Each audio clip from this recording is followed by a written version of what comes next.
Hello, everybody. Dorothy here, Professional Astrologer. You can find me nhastrologer.com. Thank you for joining me today. Now, I've just took a couple weeks off from doing this.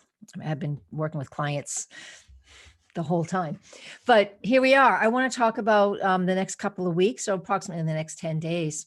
And so this forecast is going to include, we're going to go all the way up until the sun enters Aquarius. All right. So we have 3 planets changing signs we're going to talk about today. And the new moon in Capricorn, that new moon in Capricorn is a little tricky, but we have some great opportunities for new beginnings and new discoveries here with all of these planetary shifts and changes, right? All right, so let's get started. And if you want to know more, if this isn't enough, I do have a membership. Come here. You can find it. I'm on Patreon. I do have a membership community, and I do 6 of these every month live. And if you're a member, you get to join me live as opposed to just recording what I'm recording right now. All right. So I'm going to grab my notes. So if you see me looking down, it's just my notes. I wrote the forecast. It's right here. You can go read that as well and join my email newsletter. I send that out. I used to send it out once a week, but I'm backing it off to just a couple times a month now. All right. I'm not a mass marketer. I'm not going to do that. I don't like getting too many emails. I hardly read them because there's just so many. So I'm not going to contribute to that. That's my idea. I want to make things a little less cluttered this year. All right, let's get started. So on January 6th, there we go. I had to get my notes. On January 6th, Mars enters the sign of Taurus. Yay, we finally get this shift. Oh, Mars in Aries, we love you dearly.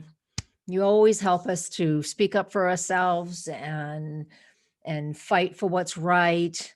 But you also stir up all this inside anxiety and stress and anger and fear. But that's his job. He was retrograde this year, so he really stirred up a lot, and it is clear and it's visible. It's going to take a long time for all of us, depending on how much work you want to do on yourself and what has come up over the last year. It's going to take a while for us to process through a lot of those things that came through. So now, as of the 6th of January, when Mars enters that sign of Taurus, what are we going to do with this? Mars now has to take all of that energy he's been his own sign, he's been free with for a long time, but now he's got to filter it through what Taurus requires.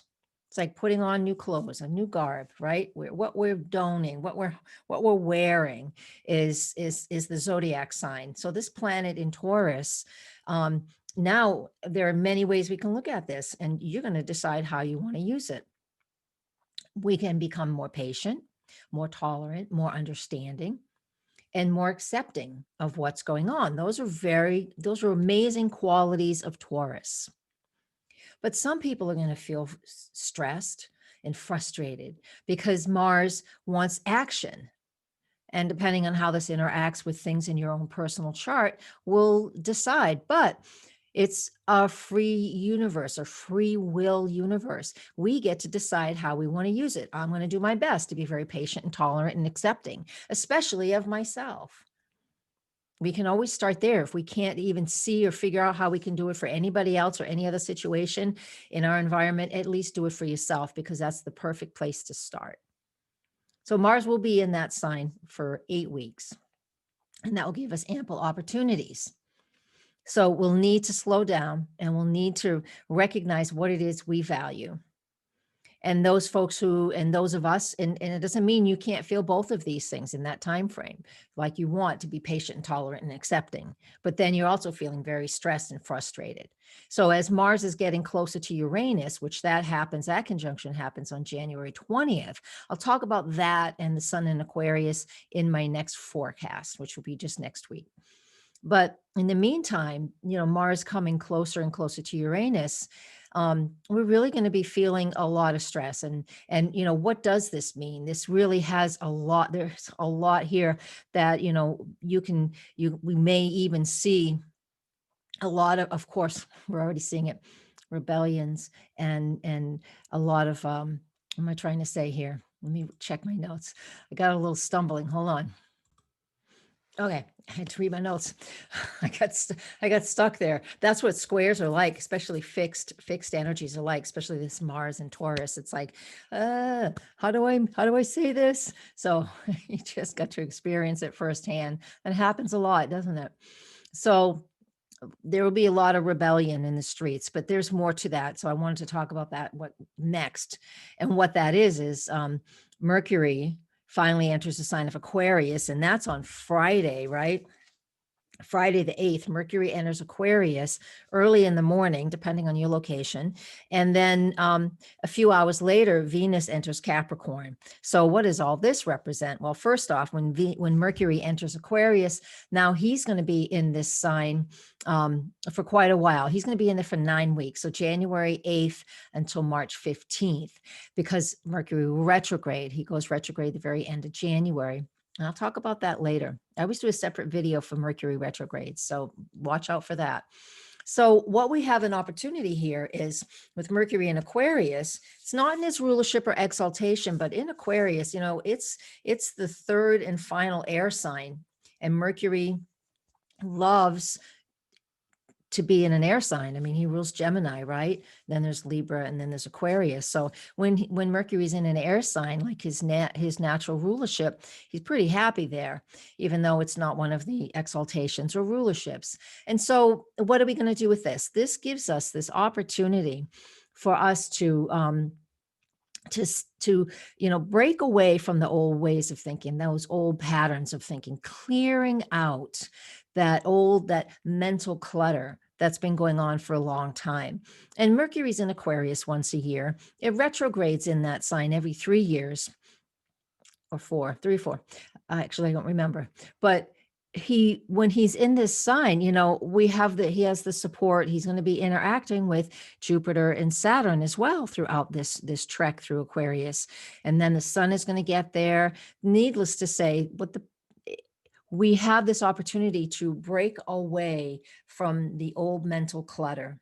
Aquarius is a high frequency, high vibration, right? And we've all heard a lot about the Aquarius energy. So take this opportunity to clear that out so you're able to push yourself out of your comfort zone and start to engage in a different way. When we have so many planets in that sign of Aquarius, it just gives us that opportunity to really experience new things and not to have that unpredictable behavior. And because that's just been it's been so difficult lately. I wrote some notes down here about it. Let me get this.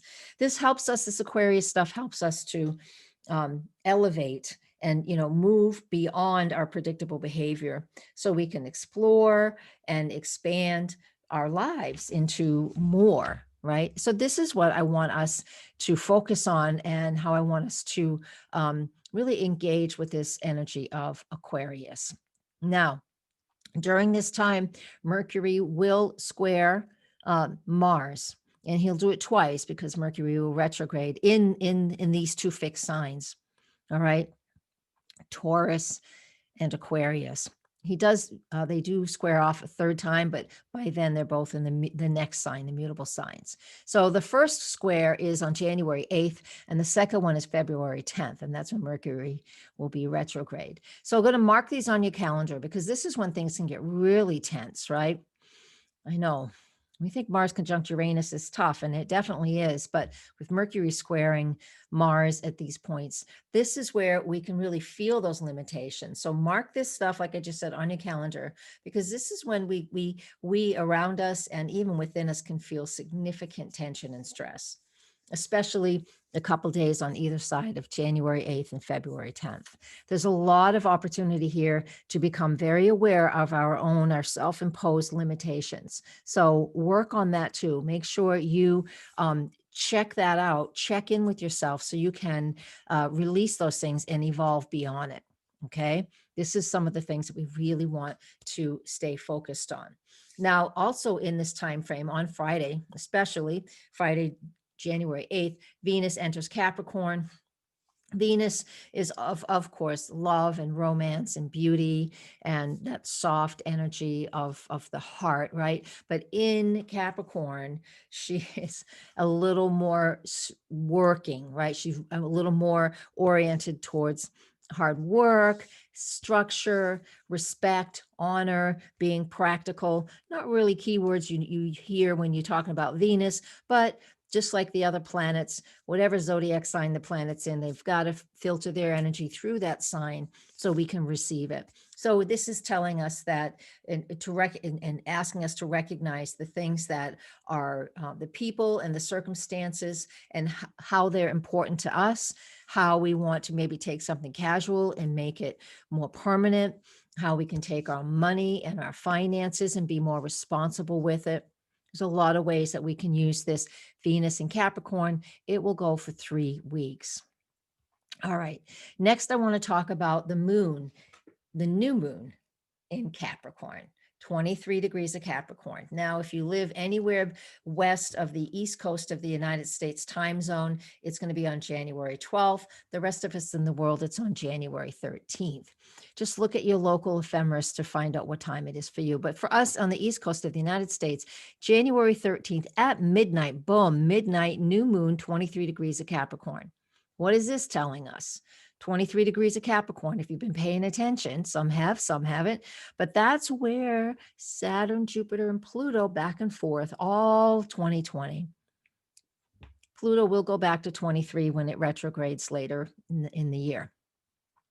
But in the meantime, this is important because Jupiter and Pluto have been, especially those two. Saturn was a little only once, but Jupiter, Pluto 3 times this year, of not this year anymore, 3 times in 2020. Oh, so glad that year's over.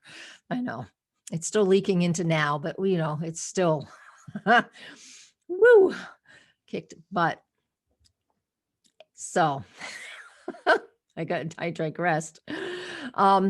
At 23 degrees, Jupiter and Pluto made their conjunctions at 22 and 24 degrees of Capricorn. This is 23. This is important because for those of you who love to do new moon rituals or goal setting or focuses, I want you to take the couple of days before January 13th during the lunar phase, that last lunar phase called the balsamic lunar phase, and really do your own work before we get to the new moon, because there's a lot came up. It's in my written forecast, which I'm looking at right now. I want you to go read all of the questions, but I want you to really ask yourself, really sit down and be serious with yourself. What did you find out about in 2020? Did what support did you truly have? Capricorn keywords here. What did you end up relying on somebody else? Are you able to rely on yourself? Did you recognize where your main support came from, or were you the main support? So you want to look, and there's some more. So go read it. I want you to look at and ask yourself those questions about those things, your stability.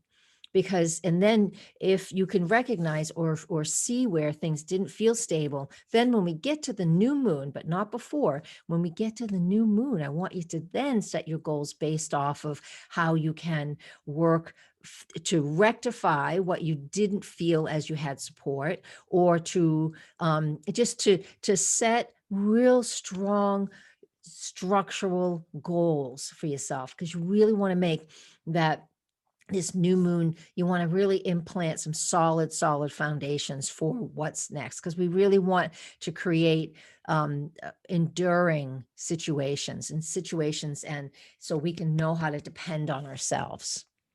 I recognized quite quickly when the world came crashing down last winter that if I had had a regular mundane job, I wouldn't be working, right? But being self-employed, I've been self-employed for a long time, but being self-employed, I know I can depend on me and the amount of work that I did, and whatever I put out there comes back to me. So I realized, I kind of already knew it anyways, but it just showed up even more intensely that I'm dependent on myself, of course, but there is no system that I depend on per se.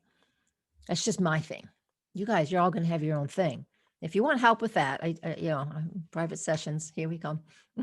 Just buzz me. You know how to get a hold of me. All right. So there's that. Now, I think the last thing I want to talk about for this forecast will be Jupiter and Uranus. They only make one square, and that is going to be on the 17th of January. So this only happens once. So here again is more rebellious. This is before Mars and Uranus come together. This is before the inauguration. That's on January 20th. This square between Jupiter and Uranus is going to be tricky. This is very rebellious. I was alluding to that in the very beginning, but this is really rebellious. I mean, there's so much. We have more planets in Aquarius that at one time than we've had in decades. It's just been a long time that we've had this much Aquarian energy, and Aquarius is the rebel. It does not want the same old thing. It doesn't. It wants the same old stuff to go away so we can create and grow and expand and reach for that higher frequency, reach for new ways of being, and really engage in that. And because it takes individuals to create groups, this is where there will be a lot of rebels out there. We're already seeing them, of course. They've showed up, but it's also people coming together in those higher frequencies. So people of like mind coming together even more. There's a lot more here too. Aquarius, this is most likely the beginning of AI, artificial intelligence. We already have it in some degrees, but that's another whole can of worms I'm not getting into. So look at where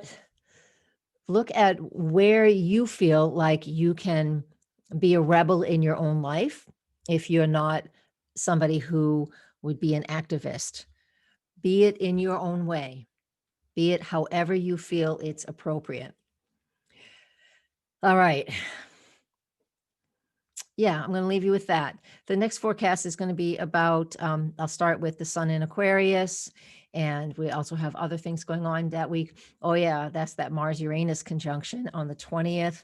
It's just going to be a crazy period. I'm starting a new beginner class on January 19th in honor of the sun in Aquarius. Aquarius rules astrology besides people being rebels, because it's that high thinking energy, right? Somewhat scientific. So join me if you are interested. Send me an email and I'll direct you in the right way. So join me on my website, nhastrologer.com. And again, if you want more interactions, regular interactions once a week, and plus almost 6 times a month, I do live interactions like this. This isn't live, this is recorded, but you get to do this with me live in my Patreon. And that is $11 a month. So please come and join me there. And I think I'll leave you with that. Happy to be here. Blessings. We're going to get through this. We have hurdles to get over this year, just like last, but not like last year. These are different hurdles. Thank goodness. All right. Yeah. Blessings, guys. Namaste.